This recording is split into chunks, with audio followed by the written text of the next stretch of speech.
Shalom, shalom, we be live. How's my audio? Please like the stream. We have a lot to go through. There's a lot happening every day. Thank you for being in the live chat. Thank you for liking the stream. Amir here is in the background, starting your comments. I will be reading some of the super chats. I mean, all of the super chats actually. So I appreciate. Amir, you don't need to highlight all the comments. Just start them. You don't need to highlight them. Just start them so that during the stream, if I need to read some of them, I could read them. So you don't need to constantly highlight them. But just guys, please make sure that you are. Liking the stream so that more people end up seeing this. We have a lot to get through. First of all, before we get into the topic of the stream, I just saw this video. Hold on, let me put it on the page on that pissed me off.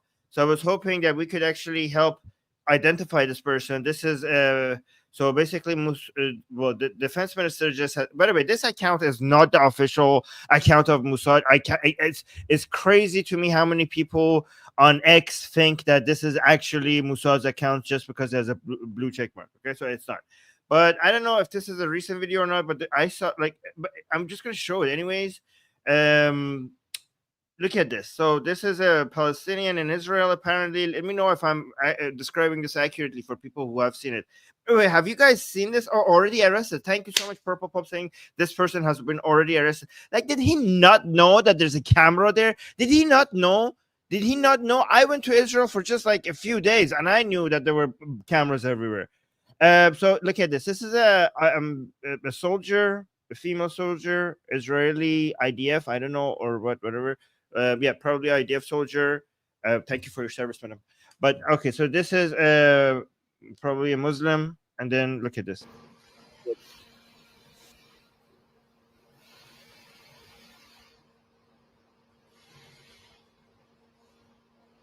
Oh, people in the chat are saying, Israelis in the chat are saying he got arrested. Some people haven't seen it. So look at this. This is disgusting. Absolutely disgusting. Look at this.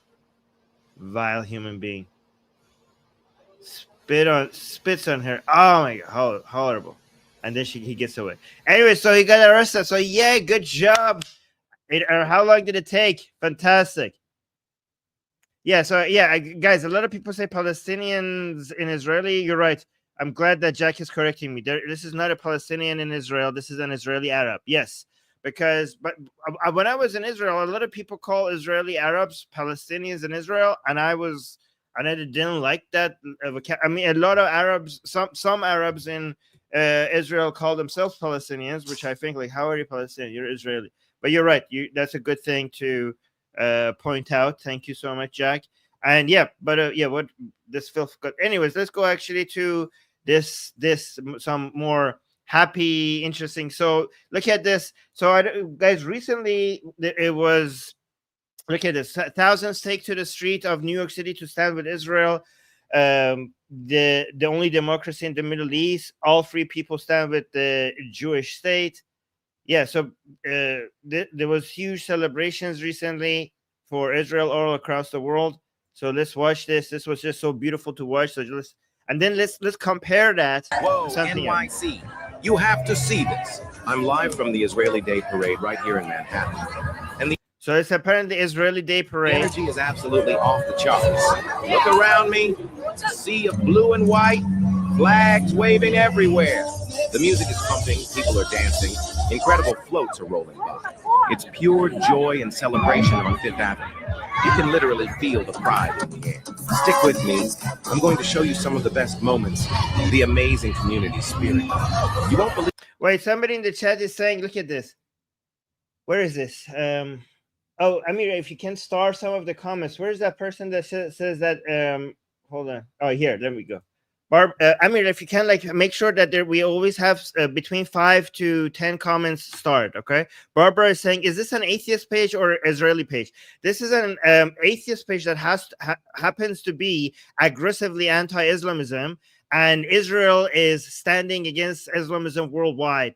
That's why we support Israel, because it's standing against one of the greatest evils in the world right now, basically trying to corrupt the entire world, basically trying to spread its poison all around the world. The three main evils that we have right now around the world, one of them is wokeism, the other one is communism, and the third one is Islamism. And Israel is our ally in standing up to a lot of these evil and that's why we support Israel. So I know you're saying that because you maybe you don't understand, maybe you're not very smart, but it's okay. It's okay if you subscribe to this channel and consume more content, you will become more intelligent. So stay here, and you will understand why it makes sense for anyone who's standing up against. Who's want to support any movement or any group of people who are standing up against the Islamic takeover of our planet. They will unite with both the main allies in this fight are the Israeli people and the Iranian people. So that's now you see why we are obsessed with supporting Israel in this channel. All right, so let's continue. Leave the creativity and passion on display. This is what New York is all about. Seriously, if you're in NYC, drop what you're doing and get down here now. This is happening live. Don't just watch my video. Come experience this incredible atmosphere for yourself. Let's go. All right, let me actually show some more celebrations here.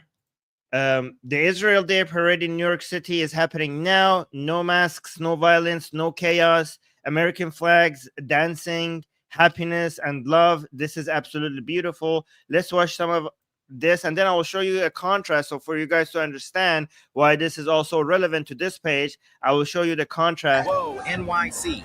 You have to see this. I'm live from the Israeli Day Parade right here in Manhattan. Oh, wait, that's the same video, but with another account. So look at, yeah, as a point of comparison, let me just show you. Dr. Malouf saying you have every right to not want your country to look like this. It's not racism, right? So a little bit of more of what we saw there, and a little bit less of this. That would be good for any society. What the hell is this? Oh, by the way, the music, and we're gonna have to cut that. Yeah, if you're like, yeah, I don't want my neighborhood to look like this. I don't want this to be my country. Okay, that's not racism. That's a genuine concern. You're not exaggerating. You're not fear mongering. This is a genuine worry. And we were mentioning this years ago, and now a lot of people are like, yeah, okay, yeah, I don't like what's happening to my country. You guys were right. This was not all an exaggeration.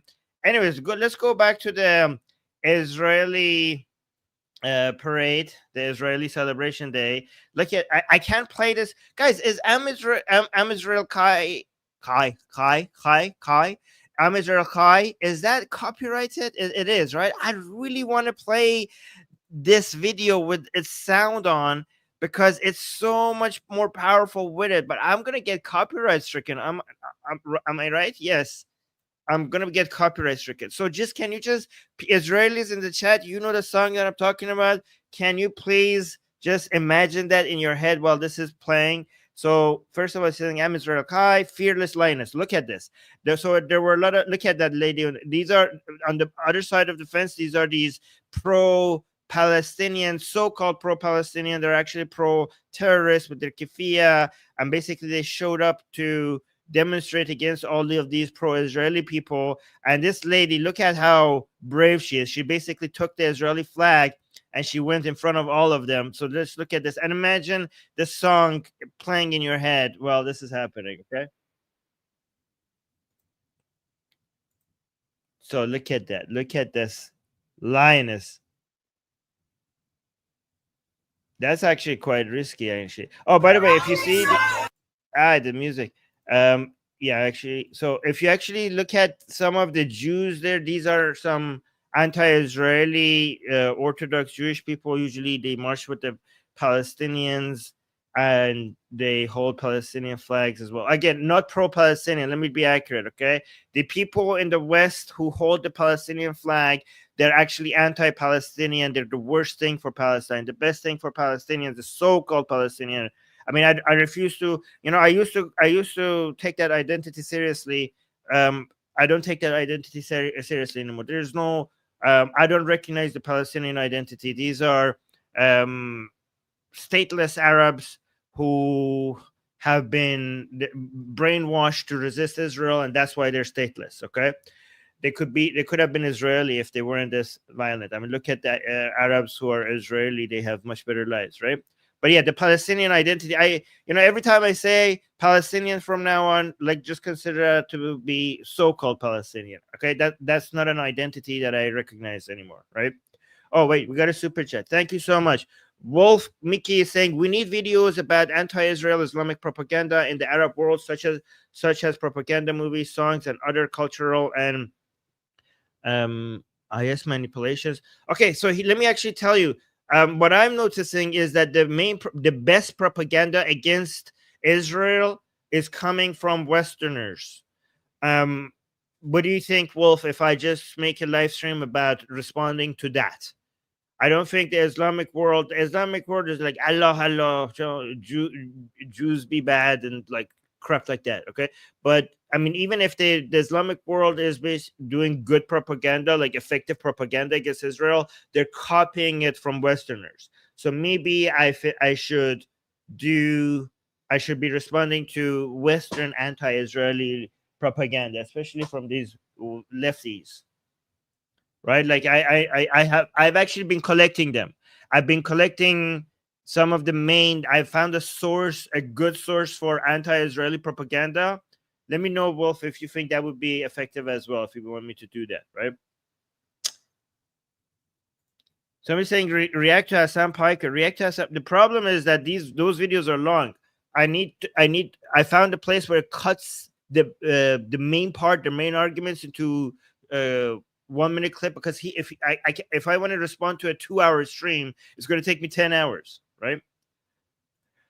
All right, let's actually look at more of these celebrations around the world. Look at this. It's beautiful. EL is saying, by the way, the accounts that I'm showing on screen every time, they're, even if whether we agree with them or disagree with them, it's worth following, because it's good to, so you could use the people that I follow, like, follow them. They're good accounts. Okay. EL is saying, even if we disagree with them sometimes, EL is saying a massive crowd in Netherlands displays a massive Israeli flag in solidarity with the Jewish state. The free world stands with Israel. Beautiful, perfectly said. Look at this. Guys, the reason why I want to show these is because we have seen so many anti-Israeli movements in the West that sometimes we forget that a lot of people in the West support Israel. Okay, like, we need to see that, so that we don't want to become like, oh, the West has completely abandoned Israel. That's not true. There are many people in the West that still love Israel and support Israel. Oh, this has song as well. I'm gonna get copyright stricken. Look at that giant flag. My God, that's beautiful. I wish I could play this with the music on, because it's so much powerful. I can't wait for AI music to take over, because they are not copyrighted. Like, when the internet, when all of this is using AI music, then we don't have to worry about showing it anymore, because none of it is copyrighted. I saw this very powerful defense of Israel, which I needed to share with you guys. It was just recently shared by this guy. I'm not even going to try. I'm not going to embarrass myself by trying to pronounce his name. Okay. Hillel Newer. Okay, but look at this. Listen to this. Never before in the history of the United Nations was a country attacked by terrorist armies on 7 fronts and then labeled by the UN as the aggressor. That one line there is perfectly worded, perfectly stated, beautifully said. It just captures everything in one sentence. It's fantastic. Guys, when I find perfect lines for defending Israel, I'm going to come here and introduce it to you guys, so that you use these lines in defense of Israel in the future. Okay.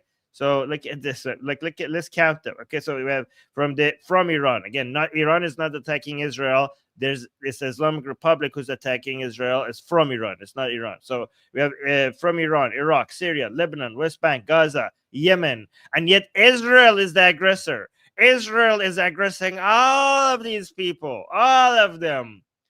This is absolute victim blaming. This is victim blaming. And again, I will bring, I don't know, maybe the next show, unless something crazy happens and I need to make a show about, maybe the next show. Oh, by the way, tomorrow I'm not going to have a show.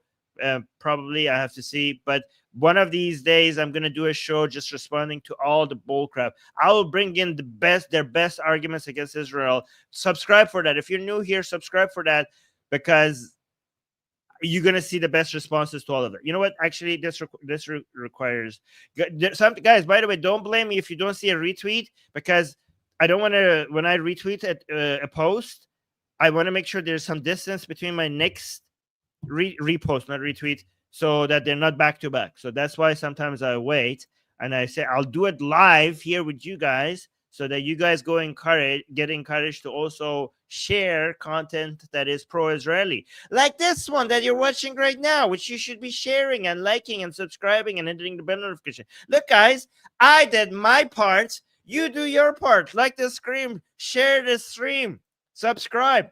By the way, I forgot to show this to you guys. This has been going on for a while, stuff like this, right? And I was like, I have to show this to my audience on the English channel, because I usually just show this to my audience on the Persian channel. And there's a lot of this going on. And what is this? This is the Israeli army talking constantly to the Iranian people. And ever since October 7th, we have had many videos like this. And I just wanted, I usually, when I show them, I show that on the my Persian channel to my mostly Iranian audience, on my Persian channel. But I said, like, actually, I should show, like, this is one of the most recent ones. Okay, so this is IDF Farsi, IDF in Persian, Artish Defaya Israel, and they constantly put their version of what's happening, because they know that the Iranian regime constantly tries to lie to the Iranian people. And I am very impressed with IDF, because it puts out Persian content out there, because I used to complain about how much Israel sucks at media, at basically controlling the narrative. Israel is amazing at so many things, at entrepreneurship, at finance, at growing, at defeating its enemy, at crushing its enemies, in so many things. But it's actually very it was weak at the thing that conspiracy theories claim that they're good at. The actual thing that, like, that the conspiracy theories that the Jews are controlling the media, they suck at that, actually. Right? This is why we have to do our job in actually pushing back against a lot of the propaganda against Israel, because I thought, like, hey, Israel's media narrative control is way behind the anti-Israeli people, right? And there's a lot more that could be done. And I'm actually happy to see that since October 7th, the media part of Israel is getting a little bit better. And it still sucks, to be honest, guys. As somebody who loves Israel, I will tell you the parts that I enjoy, and also the part that really needs working. The parts that are good is a lot, and there's a lot to like there. But again, I'm so happy that the IDF is now making an effort to put a lot of Persian content out there. This shows that Israel and the IDF is taking the Iranian people seriously. And this is just one example. There have been so much content. And here, let me tell you something. The Iranian people, they freaking love it. Especially a lot of posts by Netanyahu that it was directly posted addressing the Iranian people. They go viral on Iranian social media, and they are so impressed that the Israeli government is directly talking to the Iranian people. So I am very happy that this is happening. So for example, what does this say? دشمنان خود را تغییر نموده به ایشان خواهیم رسید و تا نابود نشوند نخواهم گشت. So basically, this is a video talking about how Israel goes after, it's going to get tired of going after its enemies, and it's going to eliminate them. So let me actually show, like, so these are IDF soldiers or commanders or whatever. There's a lot of them that are Irani, Israeli, or they have an Persian background and they speak Persian. And yeah, I actually appreciate the fact that there are many Israelis that are actually learning Persian. They go to school and they learn Persian. I've noticed that there's a lot more of that happening in Israel, and this is going to help us build a bridge between the Iranian people and the Israeli people. because the Iranian people appreciate it so much when they see an Israeli went out of its way to learn the Persian language. They appreciate that so much. این دو ویدیو از ورود تروریستای حماس به اسرائیل در تاریخ 7 اکتبر را ببینید. اونا کشتن، تجاوز کردن و با افتخار جنایتشون را مستند کردن. اما امروز این وحشیان دیگه زنده نیستن چون ارتش Anyway, so basically saying these are the people who did October 7th, but today these people are not alive anymore. And but let me actually say, like in the comment section, because I want to make sure there's nothing in the comment section that okay, yeah. So I have to be careful. So okay, so like let me actually show. Let me make sure there's nothing. Okay, so let's look at the comments by Iranian people in response to this Israeli soldier, this IDF person saying all of these things, right? So first, so this is Sarah putting hearts and blue and white. Mehdad, this is Iranian, also putting thumbs up. This is Shah Rod, Iranian, putting hearts. Shahbaz saying, long live Iran, Iran, Pahlavi, and Israel. So Shahbaz is saying, long live Iran, Pahlavi, and Israel. And again, this is an Iranian. And this Bahar, who you can see by the flag, she's a pro-regime person because she's using the official current Islamic Republic flag. And you can see by her bio that she's very much into Islam, right? She's putting Quranic verses there.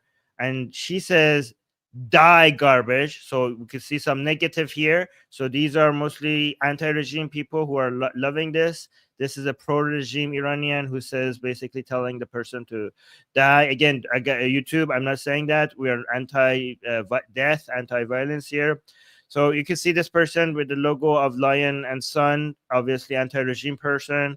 And this person is saying, blessing be like high, like I don't know how to say درود بر شما. Durud just basically a respectful way of saying hi. زنده با دو ملت بزرگ ایران و اسرائیل. So he's saying long live the two great nations of Iran and Israel. لطفاً بقیه کار از اینجا ادامه بدید. Please, and he says, Mitra saying, please continue your work over here. Okay, so he's putting a map of the office of the Supreme Leader. By the way, the office of the Supreme Leader is also where he lives. So he's saying, Israel, can you please basically take this place out? So let me see what other comments. This Shah was saying, okay, so basically loving here. And also this person is saying, like, those terrorists, basically F them up, please, destroy them. So a lot of Iranians are happy here. People are saying good job. A lot of people are saying, can you please go for the head of the snake, which is Khamenei? And somebody even made an AI image to make that. So a lot of people are pointing out to Israel, like, hey, can you take out the head of the snake? And this person even went and made an AI image for that. And I guess the head of the snake is in Tehran. Please go take it out. Okay.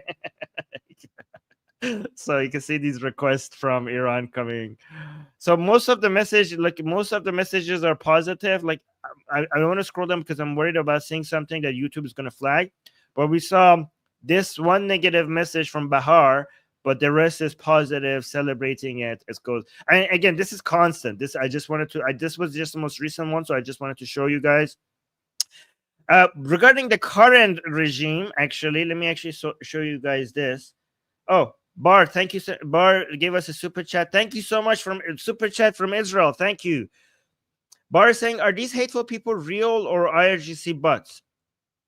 Well, I mean, you can't tell from here, but I know they exist because a small percentage of the Iranian people are still pro-regime, right? So my guess again is 6%.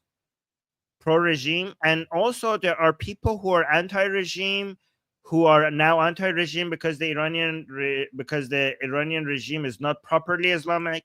So if I add all the hardliners, the anti-regime and the pro-regime hardliners who will be anti-Israeli, again, I don't have any stats for this, but I would guess that the people who want to be anti-Israel is still in Iran would be something maybe 10%, maybe something like that. I'm guessing 10%, or maybe I think the maximum 12%, but they do exist. I'm not trying to come here and say like all the Iranian people are pro-Israel.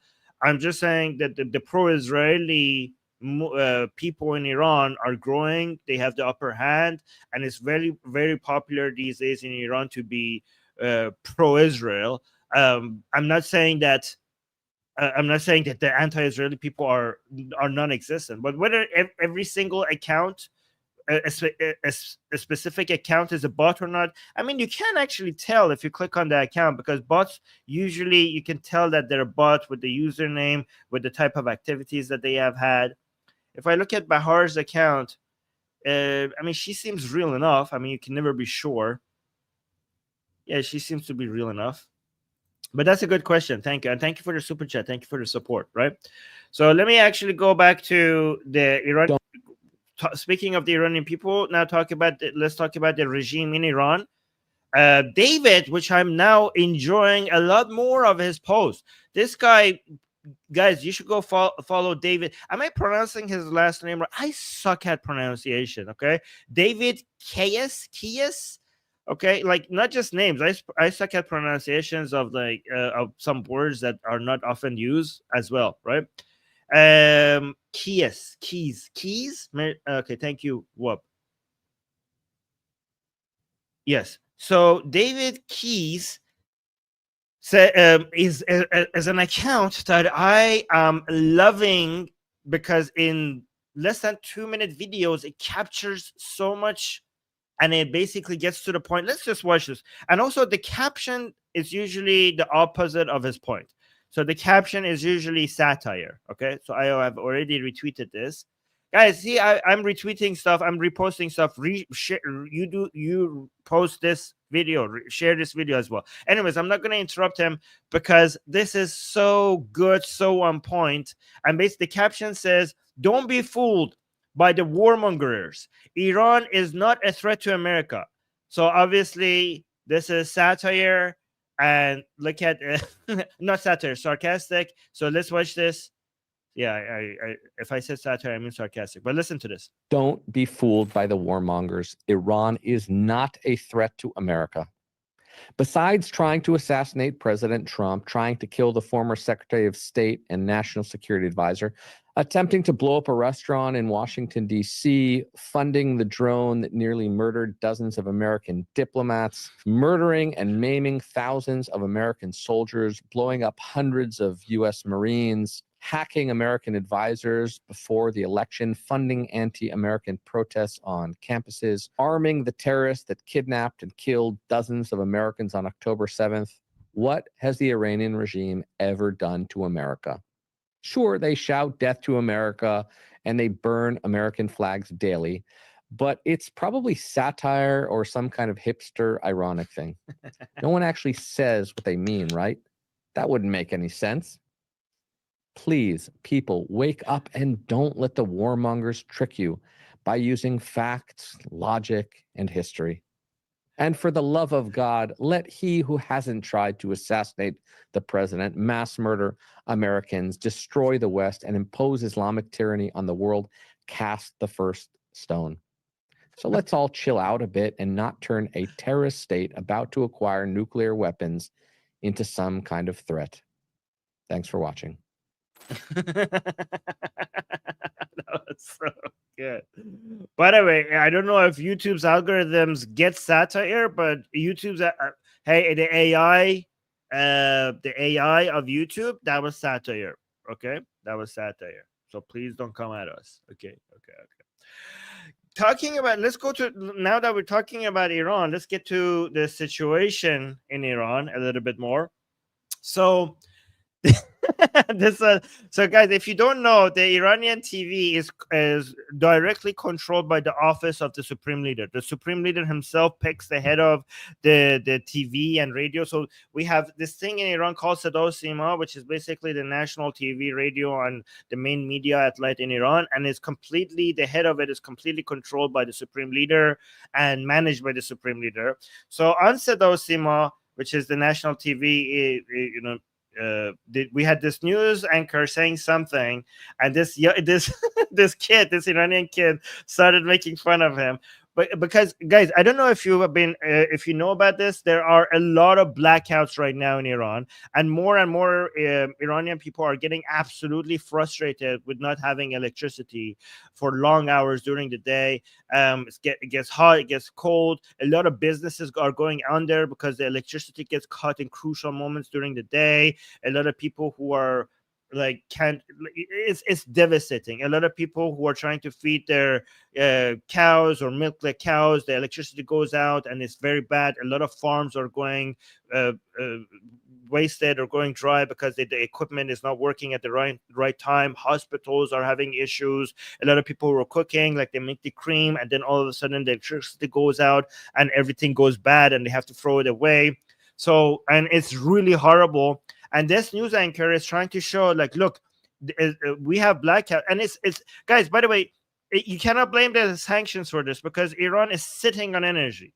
Iran has a lot of oil and gas, and the energy is right there. This is all because of mismanagement. This is all because the oil and gas is being spent for supporting terrorism rather than spending it on Iranian people. Or it's just being burnt to make Bitcoin instead of giving it to Iranian people for electricity, right?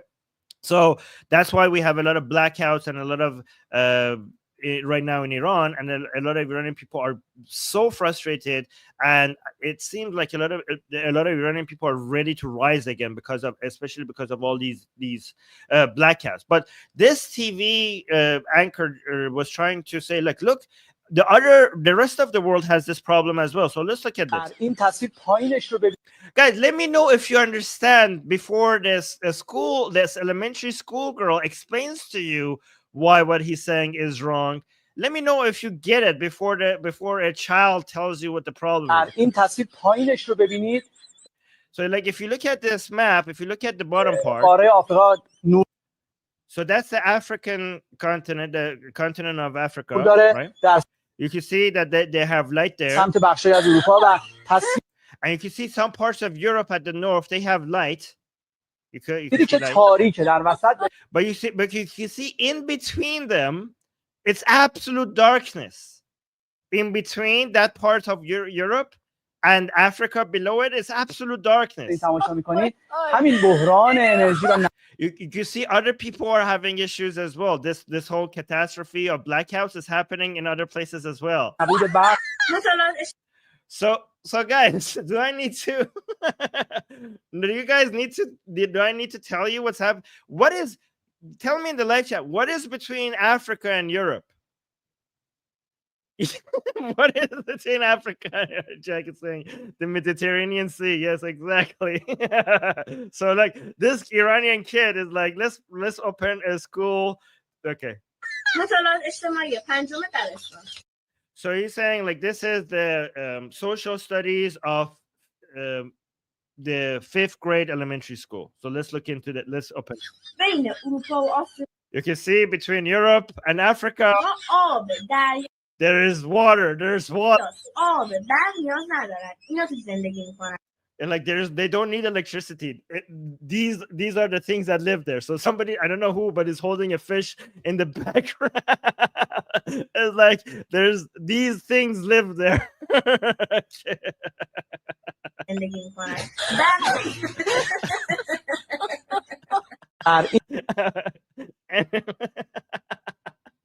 Wait, I'm gonna play this girl one more time without interrupting her because her attitude is just so good. بین اروپا و آفریقا آب دریاست. آب برق نیاز ندارن. اینا تو زندگی میکنن. Oh, she's adorable. I love her. But anyways, I needed to make you laugh before I show you the actual devastation that we're dealing with, because what I'm going to show you is not fun. Okay, I needed to do this so that we get ready for this. Okay, so a lot of people are showing their experiences of not having electricity. And I don't know if you guys know, I mean, most of you live in first world countries, so you never had to deal with this. But if you have an infant, in the heat, when the electricity goes out, it's devastating.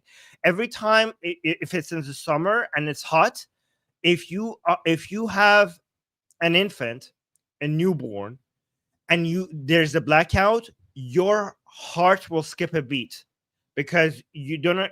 I know only parents in countries where there's blackouts and it's hot will realize how stressful this is, because it's very devastating for the baby. They could have yes, exactly, anti-Islam. They could have a heat stroke. So the electricity went out, and this father desperately, especially in southern Iran, which is a lot more hot than the rest of the Iran, and this father was just using the remaining cool of the fridge to try to avoid his baby from getting heat stricken. And this video has been going viral on social media in Iran, that this is what he has to deal with. Look at this. یک شما را خدا دارید ظهر ساعت 12 برقا قطع نکنید مجبورین روزنامه داخل یخچال نگه. He's saying please don't cut the electricity in the middle of noon. Please. شما را خدا دارید جنوب هوا گرم 50 like this is the south, it's really hot, so he's holding his baby next to the fridge so that the remaining cool. اگر برق قطع میکنید تو هوا خونه قطع کنید. And like, if you're gonna cut out electricity, please do it at hours that is not this hot.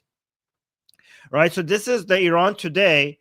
Let me show you. This is the glory of what Iran was like before. Right. So Sarah for Trump is basically posting.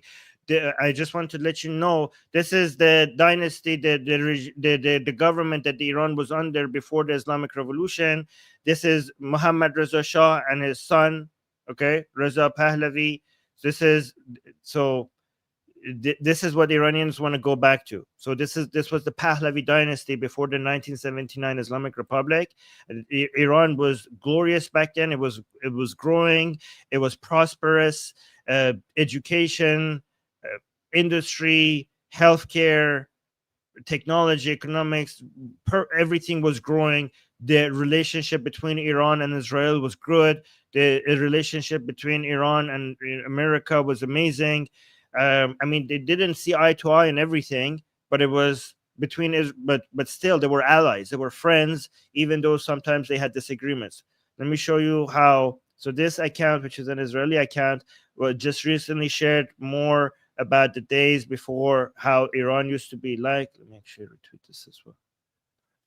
So, but don't compare, like when I show you videos of Iran before the Islamic Revolution, what you have to understand is that it was comparable to Europe.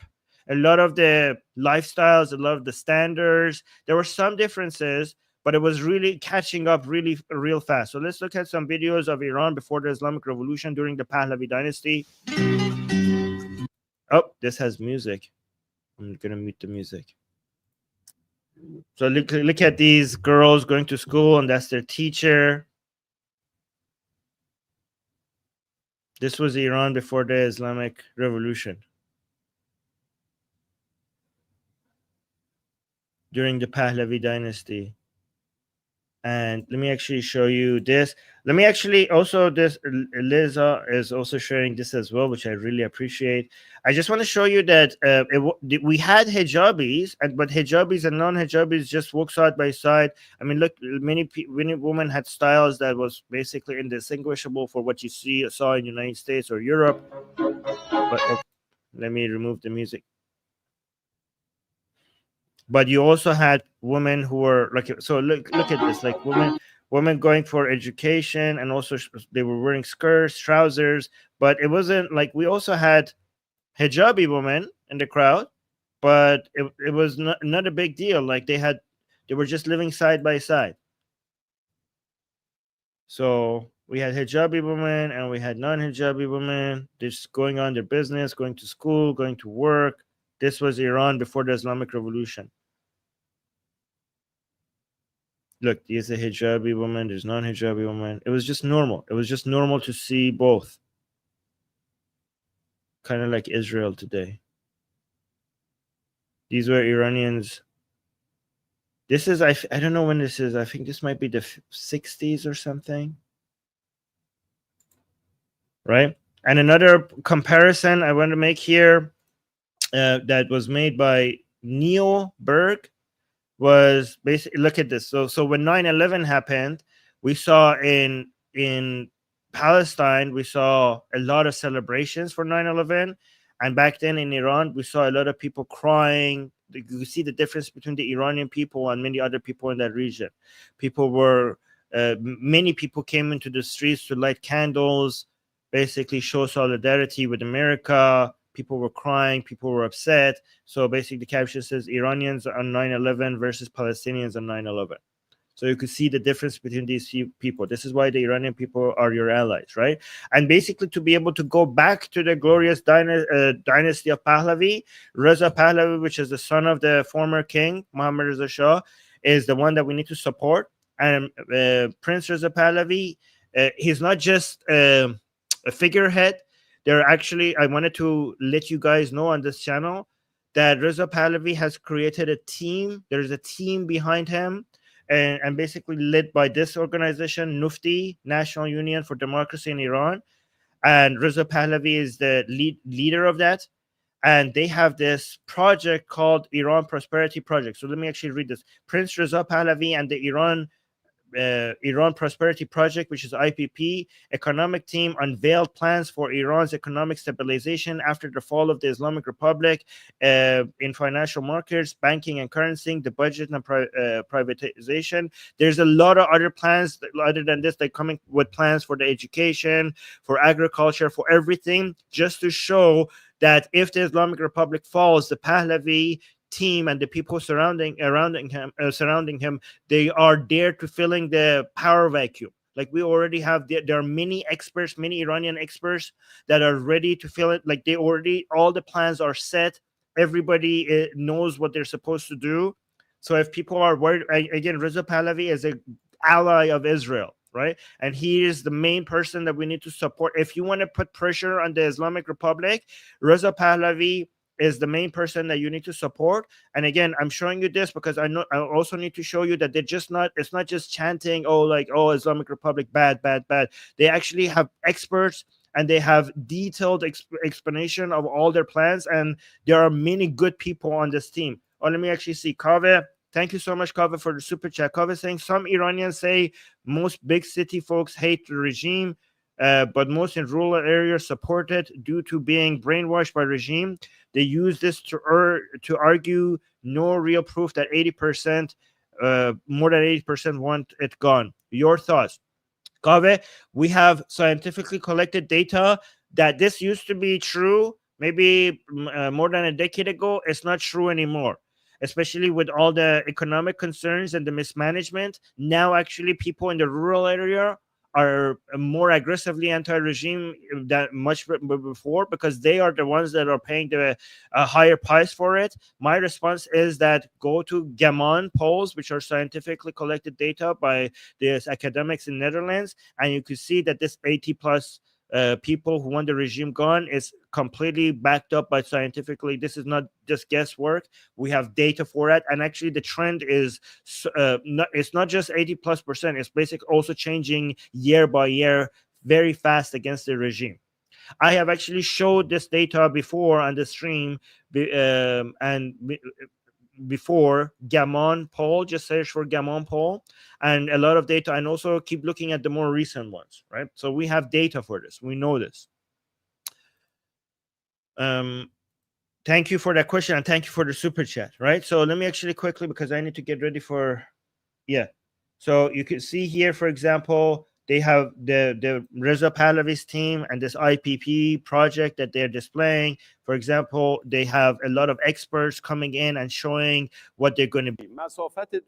Here, this guy is basically offering his a plan, that one of his specific plans. These are a series of conferences that they had months and months of worth of expert analysis by Iranians now are being displayed to the public for the first time regarding what their plans are. So I just want to let you guys know that there's a very advanced expert team supporting Reza Pahlavi that are just ready right there for the government to fall and basically come and take its place. This is why, from all the movements that claim that they're against the regime, this is the one that we need to be putting our support behind, right? Especially because we know that they're pro-Israel. And just to show you how big of a deal Iranians are, but when it comes to their expertise, so a lot of Americans, especially in the West Coast, know how smart and how entrepreneurial and how advanced the Iranian people. So the reason why Iran is going down right now and the situation is very bad is because it's not because we don't have the expertise. It's because the Islamic Republic is in charge. But all the Iranians who have left Iran and come to the West, you can see that they're some of the greatest doctors, some of the greatest entrepreneurs, they're some of the greatest scientists. Like NASA, for example, is filled with Iranians that have left Iran because of the Islamic Republic, right? And all of these experts now in America who are Iranians, many of them are basically trying to unite under the Reza Pahlavi branding, so that they're ready to provide their know-how on what to do to rebuild Iran as soon as possible. By the way, this guy is Dara Khosrow Shahi, who is the CEO of Uber. By the way, I don't know if you guys actually, let me actually double check, making sure. CEO of Uber is an Iranian, and he's like basically helping the Reza Pahlavi team. So you could see that these are really big deal people. Like, these are very high end people with a lot of money, with a lot of capital, with a lot of expertise. And there's a lot of examples of people like this. I just wanted to give you one example of Dara Khosrow Shahi, who is basically working with Nufti, NUFDI, and which is the CEO of Uber. Just to show you one more thing, because I didn't need to say here. I did. Like 40 years ago, President Ronald Reagan explained the disaster that the Democrats were kind of responsible for, to some extent, for the Islamic revolution to happen in Iran, and United States and Israel losing a main ally in the Middle East. So let's look at Ronald Reagan explaining to us how the Carter administration let down Mohammad Reza Shah and the Pahlavi dynasty, and how that most of the problems that we have today, this is why it's so crazy, where some Americans are saying like, oh, what are we doing? Why do we need Israel? I mean, the fact that Israel is your ally, even though their problems come from America, because Israel's problems these days comes because the Islamic Republic is funding and supporting all the enemies of Israel, and all the Islamic Republic is in charge because the Democrats, the Carter administration, basically stopped his support. He basically betrayed the Pahlavi dynasty because he thought that they're dictatorial. And that was a lot of bullshit. So he basically stopped supporting them, and basically the Pahlavi dynasty fell, and the Islamic Revolution happened. Carter thought that Khomeini was better than Mohammad Reza Shah, and then Reagan came, and here he explains what a horrible decision that was. Let me actually play that for you guys. I did criticize the president because of our undercutting of what was a stalwart ally, the Shah of Iran, and I am not at all convinced that he was that far out of line with his people, or that they wanted that to happen. The Shah had done our bidding and carried our load in the Middle East for quite some time. And I did think that it was a blot on our record that we let him down. Have things gotten better? The Shah, whatever he might have done, was building low-cost housing, had taken land away from the mullahs and was distributing it to the peasants so they could be landowners, things of that kind. But we turned it over to a maniacal fanatic who has slaughtered thousands and thousands of people, calling it executions. The I did criticize the president. Yeah, so there was a historic thing that Ronald Reagan said back then, and it's still true today. I just want you to let you know that people even back then knew what a big mistake that was. Let me look at the comments that Amir has started for me to read. Again, Amir, thank you so much for being here and starting some comments. Oh, so okay, so Purple Pop saying the video that I showed at the beginning, he was a Palestinian. Turned himself into the PA. Okay, so what was he doing in? Oh, was that in? What was he doing in Israel then? Our news. Oh, they allowed them in for work and stuff. I don't know how this works. Or was that in the West Bank territory?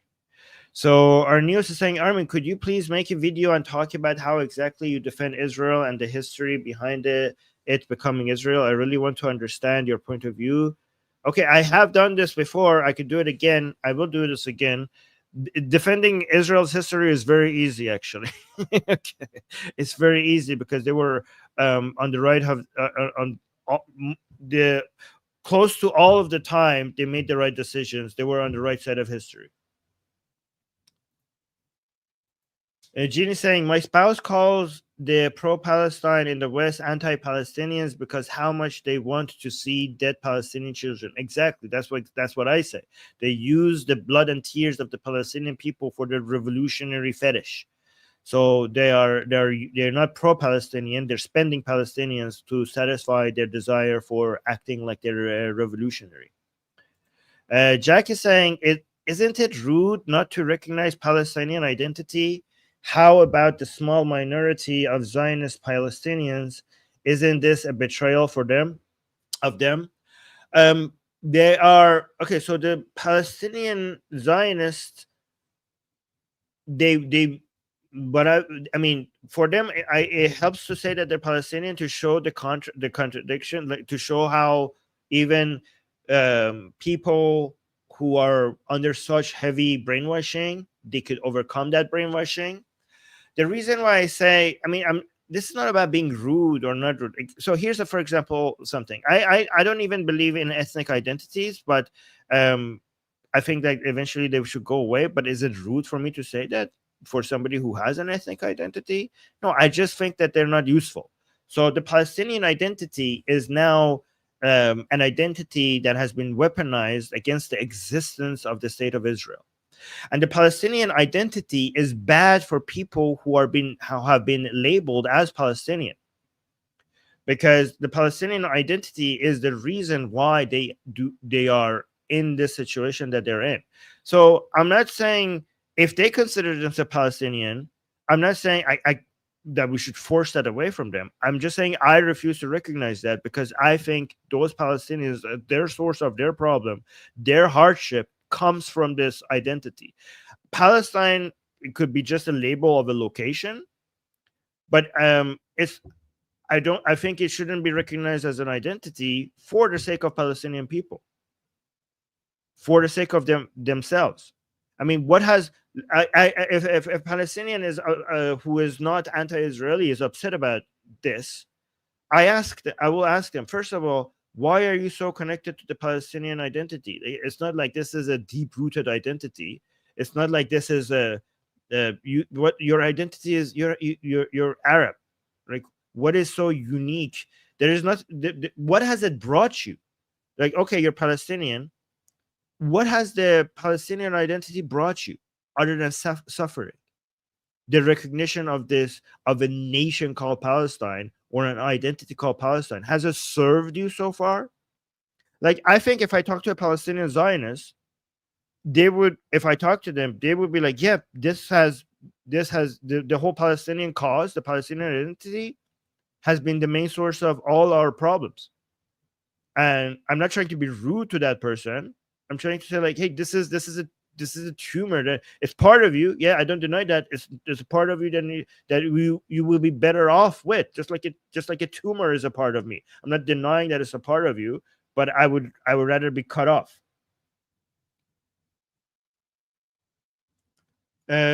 Jewish Samantha just gave us a super chat. I appreciate that. Jewish Samantha saying, can we organize New York City parade, AR meetup next year. Well, I mean, we used to do these things, and it becomes a security issue, and I cannot be responsible for people being in danger. I myself have been threatened so many times. So doing things, and for every minute that I put on doing things that are local or require physical activity face to face, if you, for every minute that I put in that, if I put those minutes into creating more content, it has farther reach and is more influential. I know we all want to do stuff like this, but it's just and it would be nice to do, but I just have to see what would I get from 1 minute of organizing that relative to the one more minute that I could put into creating more content. And if you actually compare it, the effect of the content is a lot more than something like that. But I mean, I wish I would love to do that. I would love to be able to do this. You know what I actually prefer to do? I would prefer to organize a meetup of Atheist Republic fans in Jerusalem. We will get a tour guide. We will go look at the history of Jerusalem and also all the evidence that shows the history of Islam told to us by Islam itself is false, and we will bond. Yeah, this is my dream, to get us to a point where we could actually organize meetups in Jerusalem. That would be nice, huh? Let's make that happen. Atheist Republic in Jerusalem. We'll go check out the Dome of the Rock and show you how the Dome of the Rock itself proves that Islam is false. Yeah, let's make it happen. Yeah. Dr. Tang, I mean, that's not going to help us grow, but it's going to be fun. Okay. Again, what helps us grow is me just creating more content. Dr. Tang is saying, why do Iranians want a Shah? Why not a democracy without a monarch? Okay, Dr. Tang, because they want a constitutional monarchy. They don't want an absolute monarchy. A Shah is not contradictory to a democracy. So, for the constitutional monarchy, do you think like Norway, Sweden? Do you think do you think Canada is not a democracy? Canada is a constitutional monarchy. Do you think Canada is not democratic? Do you think Sweden is not democratic? Do you think Japan is not democratic? These all have a head of state that is. I mean, Japan calls it an emperor, which is it's not an emperor. It's a king, right? But all of these countries are democratic. Go around and tell people that Sweden is not a democracy. Is the UK not a democracy? Is Canada not a democracy? They want a constitutional monarchy, and the constitutional monarchy, unlike an absolute monarchy, has no contradiction with democracy. Ziv is saying, and guys, the reason why having the Pahlavi dynasty and a constitutional monarchy is actually beneficial, it's not just symbolic, because the whole brand of Pahlavi and the brand of the crown is a brand that there are three groups of people that are extremely sensitive to it and they're allergic to it. The people who do not like the Pahlavi brand and the monarchy brand, the Iranians who don't like that, they're either pro-Islamic Republic, pro the MEK, or they're leftist, far leftist, basically Marxist or woke, right? And these are the three evils: the MEK, the Islamic Republic, basically the mullahs, the MEKs, and the Marxists, right? These are the three evils that have all been a curse upon the nation of Iran. And by having that brand in your movement, in your opposition, in your government, you're already creating a wall. You're creating a filtering to your opposition against all of these evils. That's why this is such a powerful brand to unite under. People are saying, what is the MEK? Oh, the MEK is an evil, a curse upon the Iranian people, worse than the mullahs themselves. Okay. It's basically a cult, a very dangerous cult that tries to sell itself as the main opposition in the West against the Islamic Republic, but it's a cult that is a mix of Islamic ideology and Marxist ideology.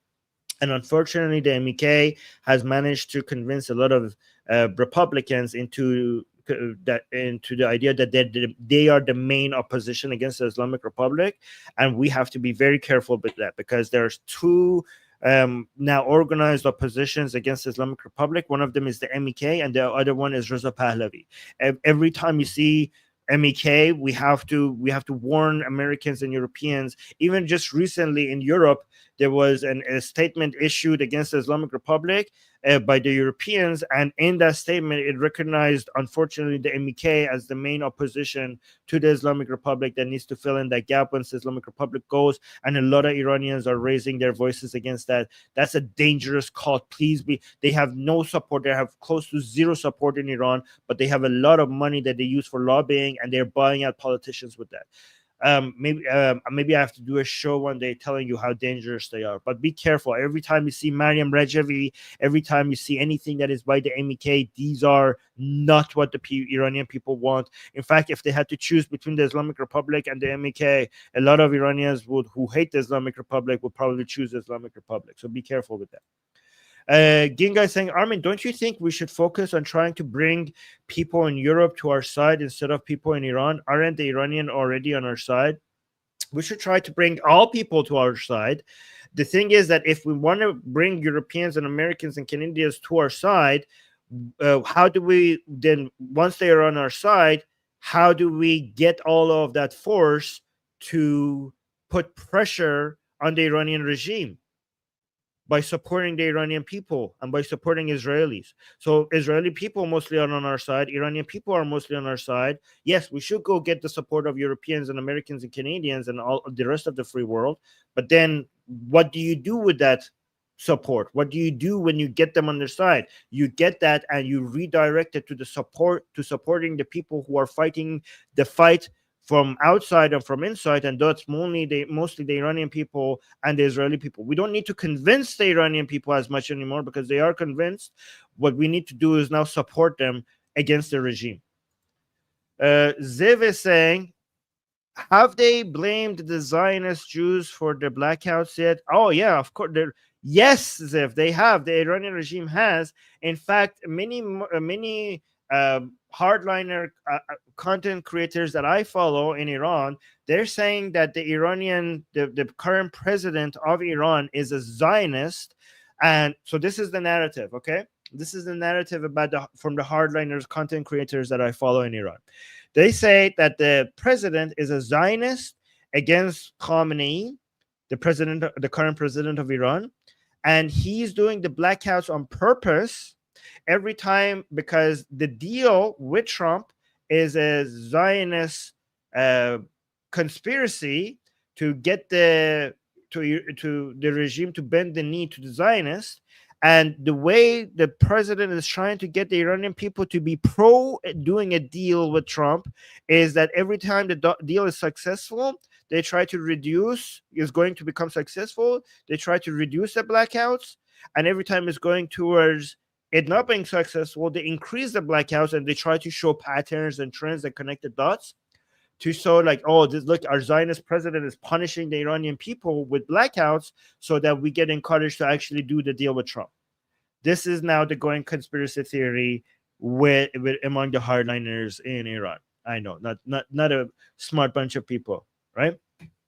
Anyways, guys, please do maximum support for this channel by liking the stream. Guys, this is not very hard. I promise you.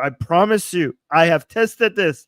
I went to other channels and they're because I see a lot of people watch our videos and the likes are not as many. Okay. And I'm like, this must be difficult.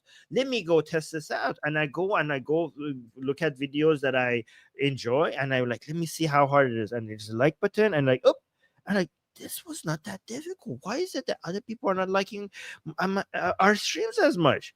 You know, I hit the subscribe button. That was not very difficult. I hit the bell notification. I even left a comment to support the show. It was all very easy. The whole thing, like liking and subscribing and hitting the bell notification and leave a comment, you could probably get that all done under 10 seconds. Okay, I promise you. Try it. Try to do it. It will probably take you 10 seconds max to do all of that. So please go ahead and do that to support this channel so that our channel grows. Thank you so much, because we could create great content here. We're responding to a lot of BS out there, and also telling you what is the best position to take to get a lot more done in eliminating the enemies of the Iranian people, the enemies of the Israeli people, and the enemies of the free world, and the enemies of life itself. Okay, so please support this channel because we're doing a lot of good. Oh, the people what is your name? Zenith is saying done. Well, thank you, Zenith. I appreciate that. Thank you. All right, guys, I'm gonna go get ready for my. Oh, wait, I forgot to mention what my next show is. We have a show on my personal channel, which has had nothing to do with religion or politics. My personal channel is about technology and the future and the AI. And it's on my personal Armin Navabi channel. The link is in the description. The link is in the live chat. The show that I'm going to be doing right now is called "Would You Date an AI Robot If It Was Perfect?" Which it's a lot more philosophical than you think. I promise you. Okay, and it brings a lot more. The answer to that question will bring you a lot of awareness about the human mind and our future. Okay, so I'm going to be talking to you guys about that on my personal channel next. So let's go. It will start in about 20 minutes. So I'm going to go get ready for that. Again, that channel is called, this channel is Atheist Republic. That channel is called Armin Navabi. So go subscribe to that channel as well. I'm going to be getting ready for that in 20 minutes. Okay. So yeah, Darko, I promise you it's actually more philosophical than the title suggests. Okay. You're not going to be disappointed. All right. So I'm going to go get ready for that show. Thank you guys, and till next show. Bye. I'm Israel Kai.